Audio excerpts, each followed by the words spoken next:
PDP सदर और साबिक वज़ीर आला महबूबा मुफ्ती ने नौजवानों के आलमी दिन के मौके पर पार्टी के महबूस यूथ सदर वहीद परे को याद करते हुए कहा कि उन्हें कश्मीर के तई अपने आज़्म का खीमियाजा भुगतना पड़ रहा है। उन्होंने कहा कि मैं आज उन्हें नौजवानों के आलमी दिन के मौके पर बेहद याद कर रही हूँ और उनके आज़्म व इस्तक़लाल को सलाम पेश करती हूँ। मौसूफ सदर ने ये बातें जुमेरात के रोज अपनी एक ट्वीट में कही। बता दें कि अक़वाम मुत्तहिदा ने साल 1998 में आलमी यौम नौजवानान मनाने को मंजूरी दी थी, जिसके बाद हर साल इसे दुनिया भर में मनाया जाता है।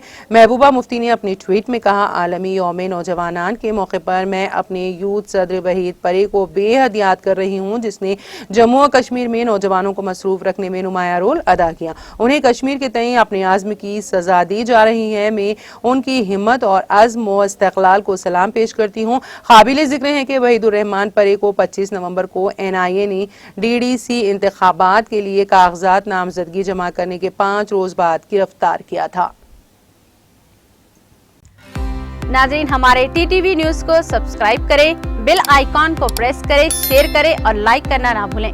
और किसी भी एडवर्टाइजमेंट के लिए हमारे इस नंबर पर कांटेक्ट करें। हमारा नंबर है 9550102020 पर।